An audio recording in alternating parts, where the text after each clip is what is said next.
Welcome back, everybody, to the 18th episode of the Doc Talk podcast, produced in partnership with the Ottawa Rowing Club. I'm your host, Zach Lewis, and I started this podcast with the goal of fostering the community that surrounds the sport of rowing. I hope to do so through a variety of concise and insightful conversations with individuals from around the rowing world. Rowers, coaches, and practitioners of the sport, both past and present, will share their knowledge and stories with the goal of educating, inspiring, and motivating our listeners. Today's guest is full of life and full of stories. He's a smiling face at any rowing event and is a truly dedicated rower, coach, board member, regatta organizer, and more.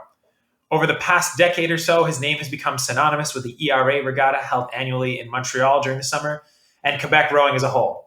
I am pleased to welcome Mr. Daniel Aucoin to our show today. And good morning, Danielle. Welcome to the show. We're excited to have you. Hey, thank you, Zach. Thanks. Where are you coming to us today from? Mainly I'm a former rower from Laval Rowing Club, and 10 years ago we created the Terrebonne Rowing Club. So Laval is a suburb of Montreal, and Terrebonne is also another suburb of Montreal. All right, so a Montreal guy through and through. Yeah. And so we usually start the show. We've got a variety of guests that have come on, and I like to kind of ask them just off the hop how they got involved in rowing, and then kind of progress through their involvement at either the athletic, coaching, beyond stages. So why don't you tell us a little bit about how you got involved in the sport, who might have been integral to that, and what you loved about it early on, and how you ended up being here now, however many years later. Well, first of all, in Laval, the high school where I was studying. At 15, 16, 17 years old for 3 years at Saint Maxime School is by the Laval Rowing Club. It's 50 meters away. It's in the same parking lot. And I had friends at the school who were rowing. So at 17 years old in the summer, I did row a kind of recreational rowing, some lessons evenings. And because I was a good athlete, I was playing basketball and running and cross-country skiing and many sports, but I had never rowed except for those maybe 3, 4, 5 times during that summer. Yep. But during the following winter, I did train with the rowing guys, and there were 3 from my school. They wanted to row the CSSRA, and they were missing one guy. So they asked me to join them. And they were good rowers. So I had to learn quickly, man, very quickly, because in that spring, whenever the boat was unbalanced or whenever we had a problem, the problem was always me, right? Yep. So I did learn quickly, and so my first CSSRA ever, I won a bronze medal in the flyweight 4. Yep, high school flyweight 4. Yeah, so this is how I started. And then on, I kept training and rowing, and I got pretty good. And then afterwards, I started working for TV with very strange schedules. Mm-hmm. So I tried to keep rowing for 2 years, but it was too hard. Like sometimes I would go to bed at 2 a.m, go train at 6 a.m, go back to bed and eat. So I stopped rowing, and for many years I was not really involved because my career was too much. So I came back again to rowing a few years after, and then started the rowing club in Terrebonne, and so on and so on. Yep. Awesome. And I want to get to your television career a little bit later, because I do have some questions that kind of tie your career and rowing together. But I would like to, you kind of bring up a good point. I mean, Canada does a very poor job relative to the rest of the world with fostering a community that is supportive of senior athletes rowing. We've got fantastic junior programs and great high performance teams, and even fantastic masters programs. But if you look at us on a scale specifically compared to like the Brits or the Dutch, we don't seem to have a community that is, I don't know if it's supportive or an affordability thing or just an accessibility thing or what, but we don't tend to have senior programs at most clubs that could compete on that sort of scale anywhere.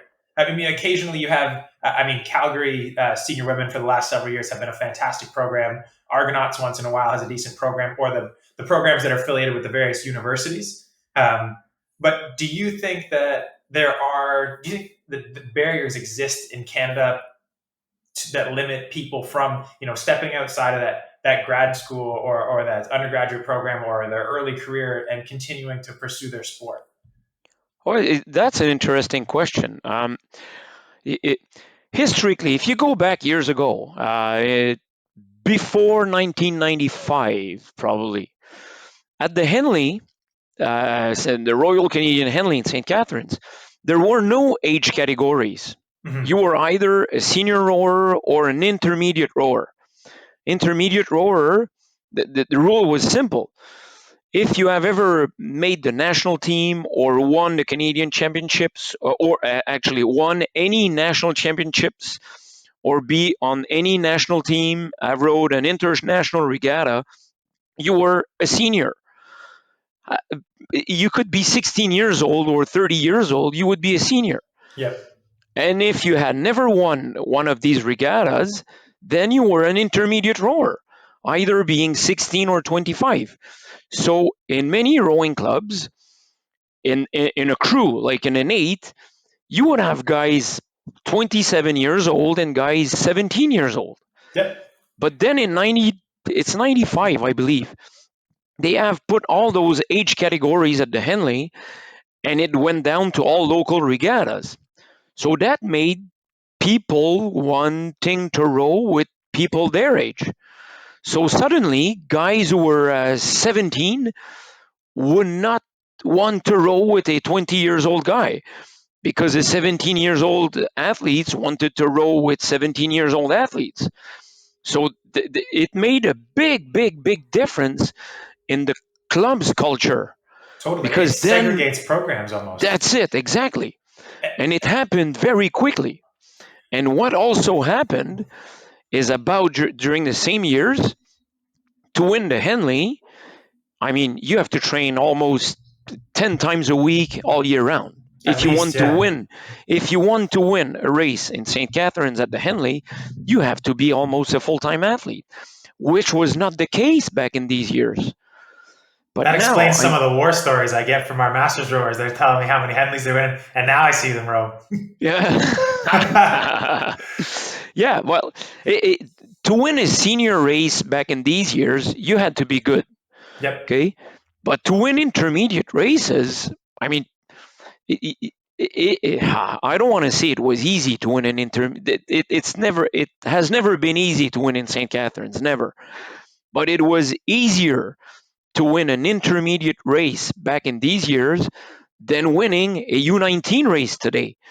I mean, if you go to Henley and you wish to win any event in the U19, man, you have to train today. It's snowing here as hell right now. I see snow through the window, but you have to be on your erg thinking about that race in next August if Oh, you want to win U19 or U23 at the Henley. So the culture changed a lot.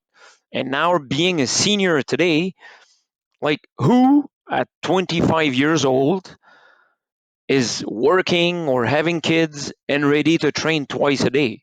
It's a big you have to dedicate your life to row. So it's a big difference between recreational rowing and do only the local regattas, which is cool, which is okay. But being serious and go to Henley as a senior, you know that if you don't train seriously, you will get smoked by some American boats that will kill you by many boat lengths. So I I agree, and that's a cool piece of history. I mean, I wasn't involved in rowing prior to '95, so I didn't know that. But I mean, that makes a lot of sense, and I think you can see it now when you go to Henley. I mean, lots of times, particularly in the lightweight categories, and particularly with the women's categories, the under 23 boats are faster than the seniors because oh you've got yeah. you've got so many athletes. Particularly, like you said, a lot of American composite crews. You've got Mercer that comes up, or RNA or Row America Rye, or the Central Training Center, or wherever. And you've got these basically all-star teams of university athletes, or I mean Canadian crews as well. You've got when UVic, UBC, Western, or UWO Boat Club, whoever shows up with a big packed team of currently training university athletes, it's a heck of a lot easier to be 18, 19, 20, 21, 22, where you've got 15 hours of class and something else and train twice a Mhm. week than if you are, like you said, 25, 26, have a significant other, have a family, you're trying to start a career and all the other things that go along with quote unquote growing up.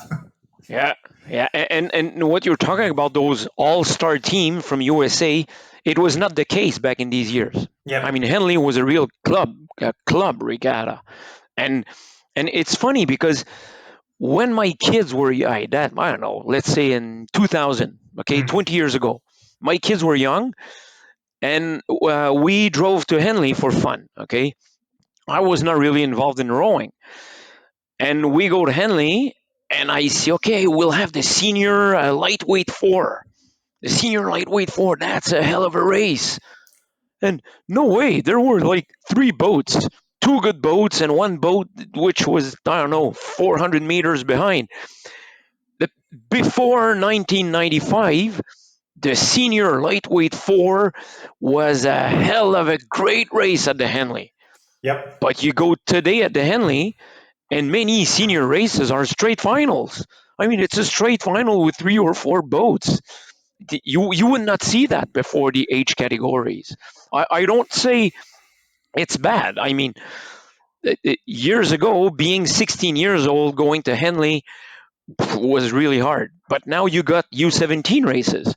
So it's good for some people, but it changed totally the senior races. It's Well, and it obvious. changed the club approach. I mean, you have, like you Exactly. said, you've got a lot of development towards these U17, U19, Yep. U23 athletes, and those categories are busting. Even now, after COVID, we saw some great numbers in a lot of the races, particularly the Cox fours. I think both men and women at the junior levels were very very full categories. But you're right, you are seeing the death of senior categories. I mean, we being the Ottawa Rowing Club had 5 senior women's races this year, I think, and I think all but one of them was a straight final. Yeah. Yeah. And I mean, and even then, like with the change of the categories, it makes it challenging to fill those senior votes because we had in our 8 this year, we had one of the strongest athletes we've got as a junior, Mm, and we had to plan the 8 months in ahead of time, or I guess 2 months ahead of time, to make sure that didn't conflict with. I think she was in an under 19 quad and under 23 pair, something like that. Like, and they usually produce the schedule based on gender and category. So yep. none of the under 19 races conflict, but they might conflict with the U23 races of the same gender or the senior races of the same gender. So you kind of have to play a little bit of regatta Jenga to figure out who Yep. fits where. Yeah. Yeah. Yeah. And you know what? Something interesting. Maybe you don't know that, Zach. You're too young. Years ago, when there were intermediate and senior races, most of the intermediate finals were held on Saturday, Yep. and the winner, let's say like races I would race, the intermediate lightweight four. The winner of the intermediate lightweight four had a place in the senior lightweight four final. Awesome. See how they stack Yeah, up. yeah. So the senior boats had heats for 5 spots only. Okay. Okay, it was a 6 lanes final. So the senior boats were fighting for 5 spots. Final was on Sunday, and the winner of the intermediate on Saturday had a spot in the final. So sometimes you would have the winner of the intermediate partying on the Saturday evening and being killed on the Sunday. But sometimes you had very good boats winning on Saturday intermediate, going to bed, and winning again the senior. So this would not happen often, but it would happen sometimes. I've seen it. Great boats who have done that. Now, I'd be curious. Do you remember what lane those winners were allocated? Like, were they put right in the middle of the race, or were they bumped to lane 2 or 6, one of the outside lanes? I can't tell. I don't know. I can't remember. You've piqued my interest. I mean, we've gone from the rise and fall of senior rowing in Canada to Henley history, which has been awesome. I think a lot of people are going to get a kick out of the conversation. But let's bring it back to you a little bit. So you went from starting rowing in high school, doing a little bit of senior, managing your career and everything else, and you've since played a number of roles as a rower, coach, board member, all sorts of stuff, and regatta organizer. Now, my big thank you as a program coach or as a club coach is to regatta organizers. There are not enough regattas. We need more, specifically for our masters and our rec rowers. I think those people are the unsung heroes of rowing in Canada right now, especially because there isn't a significant amount of support from provinces and the NSO. I mean, that's not fair to say it's not support. There aren't finances available to redistribute to say, hey, Danielle, we're going to pay you $5,000. Go run a regatta here. Like we need to grow the sport in different geographic areas so that we can continue to reach out to whatever Northern Ontario, Southern Quebec, whatever part of the country you're looking at. But coaches and clubs are so busy with making sure that their day-to-day operations work, that their training plans work, that their rowers are supported, that their trailer is safety, that their boats are up to date. It oftentimes isn't feasible for a lot of coaches who are already spread too thin to plan regattas. So thank you on behalf of the entire rowing community. And how long have you been doing this, and how the heck do you find the time to do all of the other things that you've had a part in rowing and be able to plan regattas? Well, okay. First of all, the ERA, Eastern Rowing Association, was created in 1921, right? Yep. With three clubs, Lachine, Ottawa, and Brockville. It was a training regatta before the Henley in St. Yep. Catharines. And you have to think 1921, right? Of course, there were no podcasts, right? No internet and no cars. Yep. Those people were traveling by train, okay? So they wanted to create a little association to prepare for the Henley. And the ERA grew up and grew up and grew up. And when I was rowing in the 80s, in the spring, we would have what they called ERA, what was the name they were using? Preliminary regatta. We would have a ERA high school preliminary regatta, either in Brockville or in Kingston. Yep. And then we would have the ERA high school regatta at the Basin before to go to the CSSRA in St. Catharines. So we would have two ERA regattas for high school before CSSRA. And then after that, in the summer, we would always go to Ottawa on the Saint Jean Baptiste weekend for an ERA preliminary in Ottawa. Yep. And then the ERA regatta at the Basin. And at all those regattas, the clubs were making points. So all the ERA clubs, which were then Ottawa, Brockville, Kingston, Peterborough from Ontario, and from Quebec was Montreal, Laval, Boucherville. So those clubs were helping each other by fighting each other. I mean, we would go on the water to beat the Brockville kids and to beat the Ottawa guys. We wanted to beat them all. But we were all a great community together. We were all helping each other, right? And the ERA was always organized by clubs for clubs. Yep. So the first time I was volunteering at the ERA regatta, the organizer was Laval Rowing Club. It was held in Montreal. And I remember taking the Comstock points with Brockville Rowing Club, a volunteer beside me, right? Yep. It was and really... Comstock, for those people that don't know, is the cumulative trophy for the club that gets the most points across all the categories from start to finish of the regatta. That's it. So we're counting the points with volunteers from different clubs. Yep. But as the years went on and on, Laval, actually Régent Beauregard was organizing the regatta.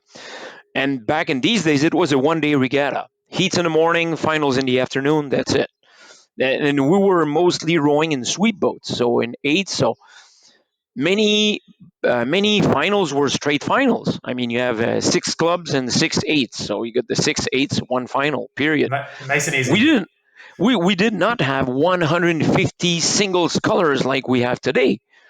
Okay, so the singles, maybe in one category you would have 10 boats, so 2 heats and 1 final. That's it. And so Laval organized it for many years, and then Montreal took the lead, and Montreal Rowing Club organized it for many years.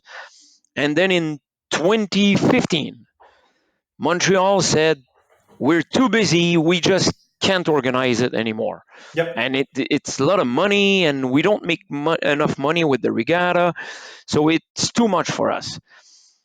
And I said, no way, we can't have a summer without an ERA regatta. No way.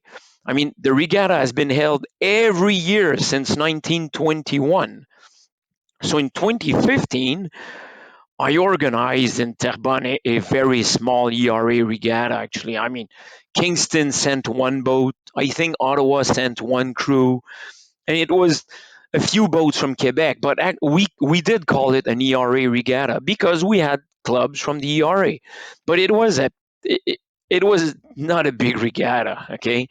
Yep. And it was in October. It was not a really nice day, but then we said, hey, we need to set it up, properly. So we started again in 2016 at the basin, a small regatta, but it went better and better. And then we went with the club's request, and the clubs said we should have it NRC format with the singles rowing. Well, you know it, like at the ERA, you can be a senior, a U19, a U17, and being in the same final. Yep. And with Based the on A, B, speed. C, D, with many A, B, C, D, E, F finals, then everybody is having a final with people with the same speed. So we did. It, Terrebonne is organizing it, but Terrebonne organizes it with the club's request. I mean, you know it. Before organizing the regatta, I spent a lot of time with you and Joe Rochon, the two biggest clubs. You always have people rowing in the same boats, and and so I have made the schedule of the regatta over the last year actually for Ottawa and Montreal Rowing Club, because you all have hot seats, right? And we have breaks during the regatta for hot seats, and we put kids races between senior races and masters races to make sure everybody's happy. And it's a big 2 day, it's a full 2 day regatta now. And Terrebonne will not organize it next year. Terrebonne has announced it, so we need someone to organize it next year. A club, and and the thing is, with the years, we have made money with the regatta Okay, so it because is beneficial to the club to host, which is great. I mean, there's not a lot of yeah, regattas that make a decent amount of money. But yeah, if I could interject for a second, I mean, the ERA regatta is something that is circled on our calendar months ahead of time, which is why I messaged you, whatever, 3, 4 weeks ago saying, when is it? I got a plan. yeah, Because we prioritize it. I mean, not only is it close, I mean, we're, whatever, 2 hours and 20 minutes to the Montreal Olympic Basin. mm-hmm, Um, but it's an awesome opportunity for our juniors, our seniors, our masters all to race, and we appreciate the time and effort from the organizing committee and from yourself that goes into organizing the regatta in a way that we can adjust the schedule to support the big clubs that are there. I mean, we yeah, can only bring so many physical shells and blades, and the hot seats that you're alluding to are often not athletes. We're not trying to jam 3 or 4 races into an athlete's day. It's we're going to use the Cox 4 or the quad or whatever else. We bring pretty much anything but our 8 is going to get rowed by 4 or 5 different people in the same day because yeah, we can get so many people. So, I mean, I think last year we brought 180 or 170 people across all the categories. We've got our development athletes, juniors, seniors, masters, whatever, mm-hmm, and all of them got a chance to race sweep skull over the 2 days, which was fantastic. And it's a 2,000-meter course. It's buoyed. It's well officiated. yeah, And as long as the weather cooperates, like any race course, and the wind doesn't yeah, come straight up or down it, I mean, you're going to have a fantastic regatta. yeah, yeah, and it's good for you. And also the New Brunswick, the Nova Scotia clubs, they enjoy it because what they do is they arrive 2 days before and they leave an extra day after, and they use the basin as a training spot because, well, at the basin you follow your boats on your bike, and you can take splits, you can take times very, very Precisely. precisely, right? Yep. So and with the years, I've talked to many people from New Brunswick and Nova Scotia, and many parents enjoy it. I mean, it's one metro station from downtown. Oh So, yeah, so and many. Montreal's not a bad city to visit if you're gonna have to go That's and it. drop your kid off somewhere for 4 hours, for 3 or 4 days. I mean, Montreal's not a bad one. I mean, especially considering when our comparables are Welland or London or wherever else the vast majority of Exactly. Eastern Canada races on a regular basis. Exactly. And in the summer, I mean, you've got free shows or free parties outside every night in Montreal. Oh, So absolutely. if you're from, I don't know, you come from Moncton, okay, you drop your kid at the basin in the morning, the kid is racing at 2 o'clock. Well, Yep. you take the metro, you go visit stores, visit parks in Montreal, then you take the metro to see your kid race at 2. And after a race, you take the metro again and you go for dinner and for some free shows in Montreal. So I mean, and everywhere in the world, most of the Olympic basin are far away from downtown. Hmm. Normally, it's far away from downtown. But in Montreal, there's one metro station, and actually, you can take a bike, you can take a Bixi, those rental Rental bike. bikes, yeah. Yeah, and you take the bike on the Jacques Cartier Bridge, which is very spectacular, or you can take a little ferry boat from the island to the old port. So it's a little boat tour for, I don't know, $5 or so. So it's fun. It's great for rowing and for coaches, but it's also great for parents and for tourists. And for the athletes. And I think one of the things that often gets overlooked with Montreal and some of the challenges that you have, I mean, the basin itself is used by a number of user groups, and that creates its own set of challenges, which a lot of rowing clubs are familiar with. But one of the huge benefits that you guys have that I know that the university athletes that train here are always envious of is the fact that the metro does go two stops away. Or Yep. sorry, 2 steps away, 200 meters away. I Yep. mean, lots of student athletes have to rely on carpools, biking, walking, which is fine in the summertime. It creates a couple more challenges with North American winters that we've got or Canadian winters. But the fact that you've got student athletes who are able to take a metro and then walk, 200 Yeah. meters at 4 to 6 in the morning makes a heck of a lot of difference in terms of getting the training. Not a lot of excuses. Yeah, that's it. In September at the basin, it's crazy, huh? The mornings well, before COVID has stopped a few programs. That's too bad. But before COVID, in the morning in September, you would have a whole lot of boats from McGill Rowing Club, from Université de Montréal Rowing Club, from Dawson College Rowing Club, from Montreal Rowing Club, Mm-hmm. and many of them would go by metro. Yep. So the metro at 6 in the morning, Metro, Parc Jean Drapeau, all those 19, 20 years old athletes would get off the metro and go to the basin. I Yeah. mean, this was just normal morning in September at the basin. I can only imagine the Yep. energy on, or man, never mind, forget the energy. How many people are hungover sitting on that metro trying to go to practice and get their stuff together before their coach sees them? But the ERAs, just to wrap it up, has come a long way. I mean, it is really a regatta for everybody. You have the really competitive junior athletes. You've got the singles for people that are just learning, and like you said, we have the tiered finals. But the small boats, the singles and the pairs, you have some very great competition. I mean, Oh yeah. Ottawa and Montreal being the big clubs, and Nova Scotia this year had some fantastic big boats. You saw eights and quads Yeah. that really moved. And I think being a Canada Games year helped, and working with their coaches there, with Pat and Andrew and whoever else, were Yeah. fantastic. Rick Storm was the other one. But the small boats, year over year, especially in the last 9 or 10 years, I mean, you get the groups that come up from Northern New York, from Vermont and Craftsbury's there, plus all of the top senior athletes from Quebec and Ontario that make their way. Like it's some stiff competition. Yeah. Yeah. And last summer, yeah, I was surprised. I mean, the Niagara Falls Rowing Club were there, and they Yeah, got enjoyed. a big junior women's program, I think, right? Yeah. So the word is spreading that racing in Montreal is good. And last fall, Horacio, from Peterborough were always at the ERA in the 80s, but Peterborough has not come to Montreal for at least 20 years, I believe. Peterborough does not come to Montreal anymore. And Horacio asked me last fall, what are the dates of the ERA next summer? Because we plan to go. Love it. So ERA next year will probably be bigger. If Niagara Falls Rowing Club comes back and if Peterborough is there, it's going to be a big regatta. Yeah. I love it. Well, I mean, we love it. The athletes love it, and it's a fantastically run event. If anybody's listening to this and hasn't been and is on the eastern side of the country or continent, I guess, make a point of marking that off on your summer schedule. Do you have the dates for next year? I know you sent it to me. I think we're Yeah. July. Mid July. Yeah, 15, 16, something like that. Yeah, we're 16, 17. Yeah, that weekend. All Yeah. right. And you know Whatever what? the teens weekend is in July 2023, make sure you're in Montreal. Yeah. And the thing is, we would have liked to have it 1 week earlier, Mm-hmm.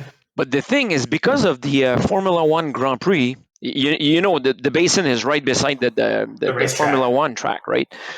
And during the Grand Prix, they put a whole floor over the water, over the basin, to have all the it's the food, the cafeteria of all the I don't know the words, the cruise, Okay, the like car the cruise. yeah. Yeah. So and putting off that floor, it takes a few weeks. So the Formula One Grand Prix normally is the beginning of June, and it takes them a month to put off that floor. So that's So why we don't have the full basin before that weekend, that weekend in July. so the crew's not trained for a month? Oh yeah. They can train for about, they actually have 2,000 meters in lane 5 and 6, Yeah. and in lane 0, 1, 2, 3, 4, then they have to stop at about 500 meters, Mhm. depending of the how they put the floor. Okay. But yes, they can train, but they don't have the full basin. That's still a pain in the butt if you're trying to get a whole whack of crews in the water at the same Yeah. time. Oh yeah. It is a pain. Yeah, Okay. and the Montreal Rowing Club. I mean, I have not trained often at the basin. I have raced. I don't know how many times at the basin, but training at the basin is good. Yes and no, because there are always events. I mean, you're talking about ERA, but there are canoe kayak events, there are dragon boats events, there are triathlons events. Of course, there's the Formula One. So many times in the summer, the Montreal Rowing Club athletes cannot train at the basin Yep. because the basin is being used by someone else. And I think that's the same with a lot of athletes. I mean, if you look at Penrith and Sydney or Eton Dory, or like anything that's hosted big events that has the infrastructure there, Poznan, like the clubs Yep, are there, which is great. But you're right, it's always split with flatwater canoe kayak plus this, that, and the other thing. Triathlon's a popular one yep, because it's you're close to the sides, it's easy to manage. But I mean, you also have the opportunity to have your 500-meter, 1,000 pylons, do your splits, ride your bike. I mean, there's pros yep, and cons to everything, right? yep, So that yeah, that makes sense. Now, yeah. I have heard a rumor that at ERAs or elsewhere, you have actually brewed and bottled your own beer. And first of all, I'm upset. So this is a rowing themed beer, and I'm upset that I haven't been offered one. I know we've had beers before, but not yours. So I want to know, how did this start? And do the proceeds of the beer sales? Do you even sell it? Do you give it away? Does the proceed go to like a coach's fund or the regatta or whatever? Is this going in well, your pocket for next year? Are you going to take on w- Anheuser Busch? What's your goal? we have made money with that. That's funny, huh? As clubs, we always look for donators or sponsors, right? Yep. And in Terrebonne, we have that small store which is specialized in local microbrewery beers, right? Okay. Yep. And the owner, she sold the store 2 years ago, but the owner, she was a great woman, and she did row a few times in those big singles, big learn to row singles, Yep. and she enjoyed it. And she was saying, "I would like to help your club, but my store, I mean, I don't make big bucks. It's a little store. I'm not, a huge company, so I cannot sponsor you and give you money. I just can't. But Yep. I would like to find a way to help you." So I asked her, could we have our own beer? So she asked one of her supplier, which is a microbrewery in Quebec, and this microbrewery, they have a blonde beer and a red beer, which is their basic beer. And if you buy a whole bunch, you can put your sticker. So if you have a big festival, Yep. a big weekend festival, and if you buy them a whole bunch of blonde beer, then you can put your sticker on it. So we said, all right, so we could have, and a rower is an hammeuse, and hammeuse starts by R, huh? Yep. So the hammeuse had red hair.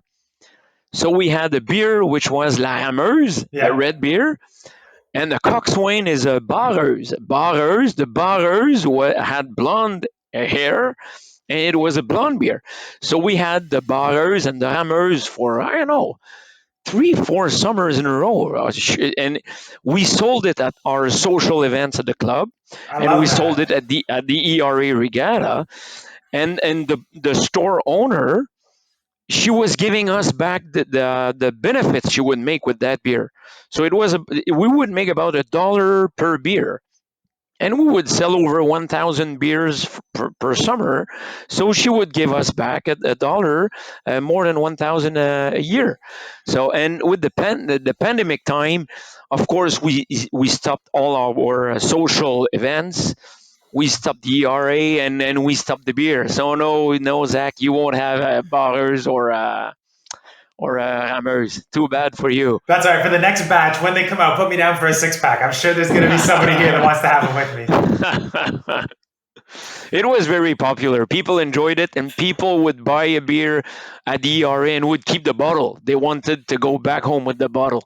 Yeah, I bet. That's awesome. The novelty Yeah, that comes with it, the memory that where you got it for sure. yeah.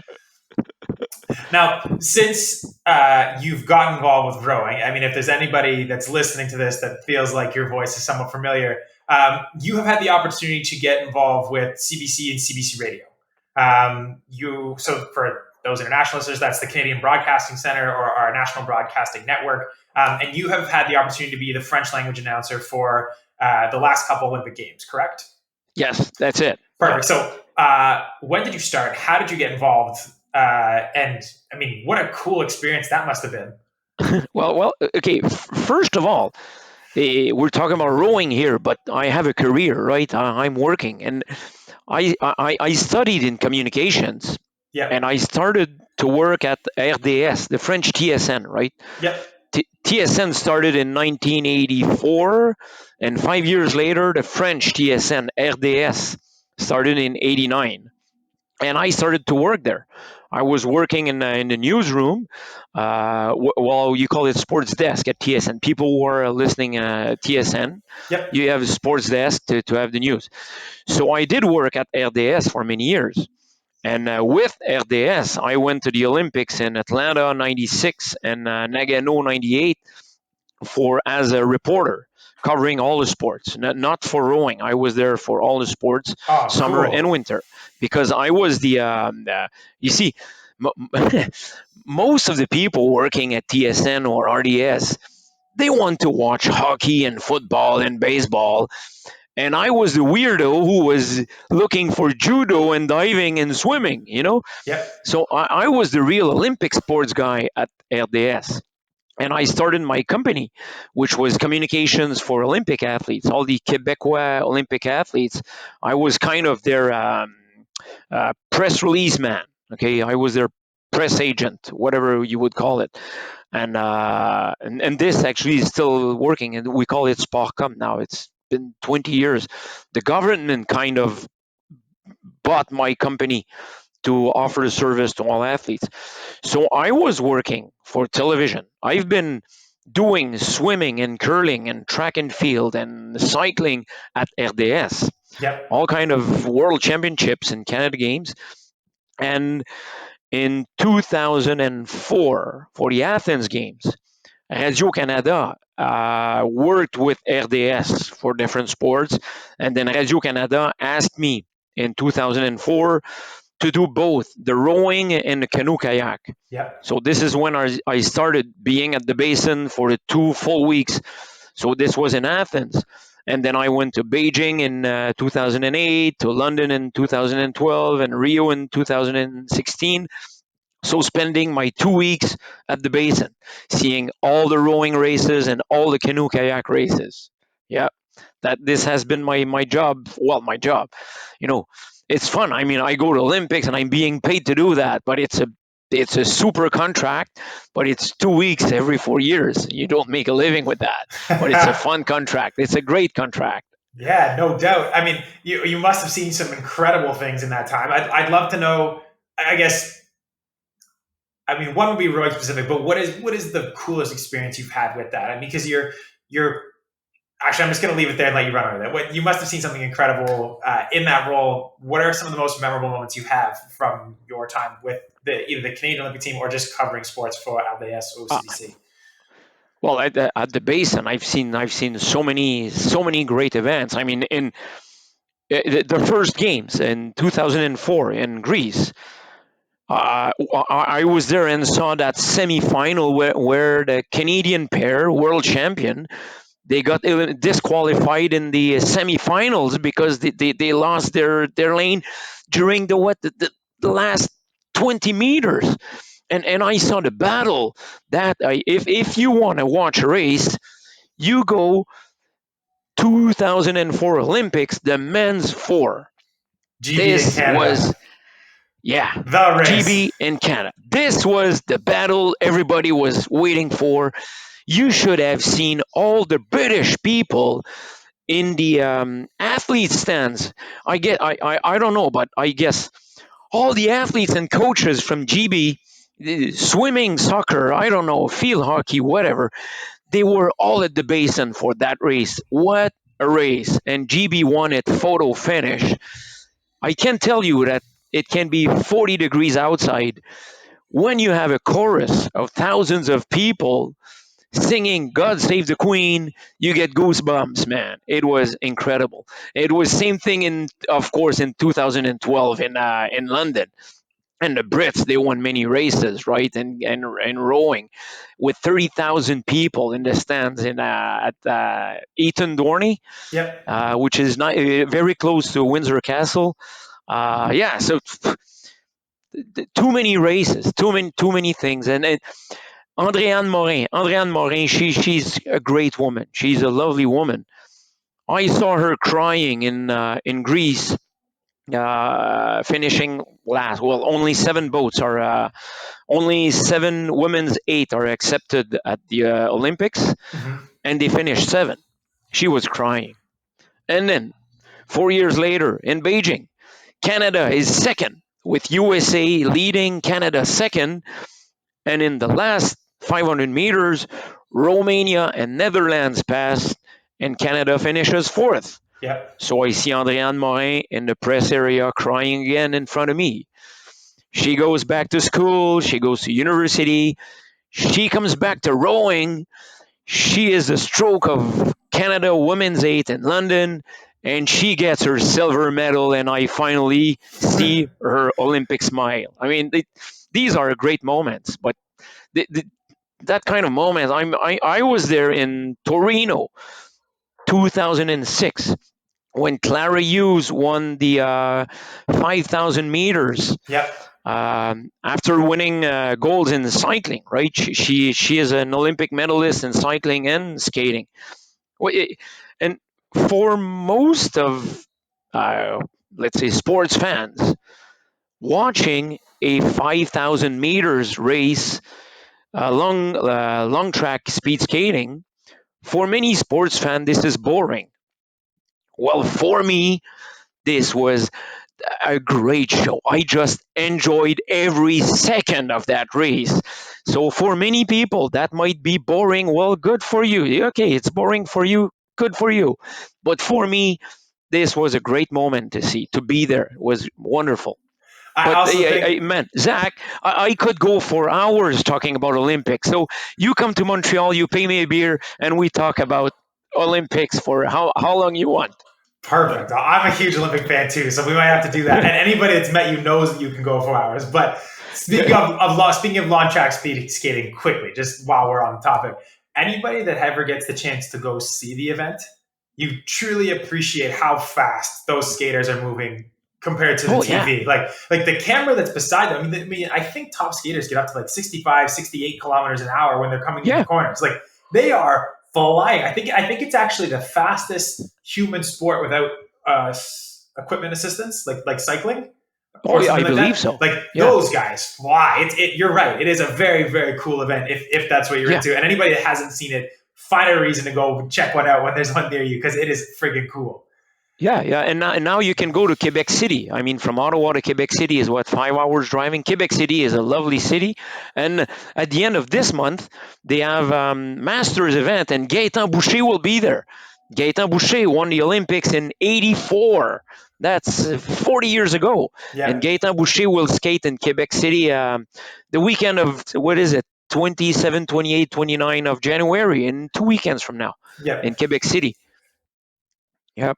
Well, look, with kind of stepping away from specific things that I wanted to talk about, are there any funny or exciting stories that you've kind of had through your many years of rowing that you'd like to share with myself or the viewers? I can share it with you sitting at a bar, but I won't share it with a microphone in front of me. Fair enough. We can keep those ones for a separate day. No, no, There. but yeah, I mean,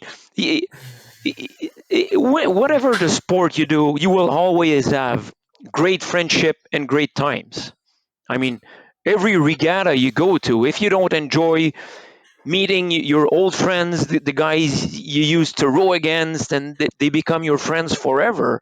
I mean, I hope every rower does live that. And if you are a young rower, if you got 15, 16 years old people listening to us, you will make friendship forever. You will go to regattas and you will make new friends, and someday you will be on the board of Ontario, Row Ontario, when you go to a RCA event, and you will meet old friends and you will enjoy going to a boring meeting. Yeah, the meeting is boring and it has to be serious. But after the meeting, you go to the bar and you go to dinner and you enjoy having a meal with good old friends that you met 20, 30 years ago on the basin or at the Henley. Absolutely. Yeah. Now, the last thing I wanted to ask you about, or was told to ask you about, was your 1989 pair race at Canadian Championships. Do you recall the race? It's incredible how a race can be a great memory for many people you don't know. Yep. Okay. Back in these days, the Canadian Championships was held in Montreal the week before the Henley. Okay. So all clubs from Canada would come to Montreal, and it was a club championships. And in '89, that year, I've never understood why, but the Canadian team sent their athletes to Montreal rowing pairs. So in the once again, the club Canadian Championships, we ended up with Canada 1, Canada 2, Canada 3, Canada 4. I think they had 7 pairs in the club regatta. Yep. So Ross and I were small lightweight rowers. Actually, we were 150 pounds, but we were really fast. I mean, we had rowed together so many years and so many events, and we make the final in the senior heavy pair, right? And it's a club regatta, and you have gold, silver, and bronze medals to give. And what happens is 6 Canada boats made the final, and only 2 club boats made the final. Yep. So they organize a 7 boats final at the basin using lane zero. So they stopped the regatta, stopped boats going up, and we had a 7 boats race with 3 club crews and 4 Canada boats. Okay. And Ross and I, we ended up second. Only 1 boat beat us, and it was Derek Porter, world champion in the 8 and in the single. Yep. Derek Porter and Ian Swan rowing Canada, they won the race, and we came second. So we were officially declared the Canadian champions. We were the fastest club crew. So this was in '89. So I knew it was a great race. I mean, it was probably the best race Ross and I had together. Good time for it So then. what's that? It's a good time to have it. Yeah. And actually, we beat John Wallace and Andy Crosby, who were Olympians. They were in that race, so it was good. And that evening, I had to go get a guy at a bar and whatever. But okay, so 10 years later, in 1995, you got the Pan Am Games in Winnipeg, and my little company is doing the website for Radio Canada CBC. And we have to ask questions to all the Canadian athletes at the Pan Ams, which includes Henry Herring, who's Yep. been on national team for many years. Henry has been to the Olympics 3 times, I believe. And I have to interview Henry, who is in Victoria, right? So I'm on the phone with Henry, and one of the question is, give me one event or one thing who made you a better athlete. And he's telling me on the phone, well, seeing you and Ross beating the national team guys. So I started to laugh and say, come on, Henry, be serious. Tell me something serious. And he said, I am serious. So I said, come on, Henry. And he said, hey, you see how tall I am? I was a novice rower. And when I saw you, those 2 little boys from Laval, beating all these guys, I said, I can do it. If these guys can do it, I can do it. And he ended up being at the Olympics 3 times. And another 10 years later, and more than that, I'm at an RCA meeting, and Andrew Lamont is there. Andrew Lamont from Manitoba. Yep. And Andrew is talking to me, where are you from? Blah, blah, blah, from Laval Rowing Club. And oh, I from Laval, blah, blah, blah. And talking, so on. And then he stops talking and he's asking me, were you in that pair? And I say, yeah, the 89 pair. And then you were in that pair. You were rowing in that pair. And so that race brought me memories like more than 20 years after, from a guy I've never heard about, Andrew Lamont, before. So if you have a good race one day, you may bring great memories to people you don't know. And I did it, and I didn't know it, but I learned it years, decades after. It was a Well, great race. It was a great regatta. well, I hope at some point somebody comes up to me in 10 or 15 years and says, "Hey, remember that race? For whatever reason, you inspired me to go to the Olympics 3 times." Well, Look, well, I hope you live it. Maybe you fingers can crossed. change you can change lives. As coach, we can change lives. Isn't that the truth? Look, I think that is a fantastic place to end the interview. Yep. You're right. Coaches and volunteers of any aspect in our sport and others can truly change lives. And thank you very much for all you do with rowing and for taking the time to chat with us today. I really appreciate it. I think people are going to get a big kick out of some of your stories. All right. Okay. Thank you, Zach. Take Thanks. care, Danielle. Have a great day. Okay. Bye. Bye bye. Well, there's no doubt that Danielle knows how to tell a story, and it's easy to see his love for all sports, particularly rowing. I really enjoyed our conversation and learned a lot about some aspects of Canadian rowing history, both at the club and the national level from him. We also discussed the state of club, particularly senior club rowing here in Canada, and explored some of Danielle's favorite experiences while attending the Olympic Games as Canada's French language correspondent and as color commentator. It was a fantastic conversation, one that I'm very excited to have shared with you guys. I love being a part of your day and hopefully opening your eyes to some aspects of the sport that you may not have otherwise seen. I hope to see you all back in a couple weeks for the next episode drop. And as always, if you enjoyed this episode, please rate and subscribe to the Doc Talk channel. It really helps our show grow, and you can also stay on top of all things Doc Talk. If you have an idea for a future show, would like to recommend a guest, or just want to pass on your comments or questions, shoot me a note at doctalkpod@yahoo.com. It would mean the world if you share this podcast with a friend, crewmate, or anyone else you know who might enjoy it. Wishing you all a very speedy week. Until next time, this has been Doc Talk.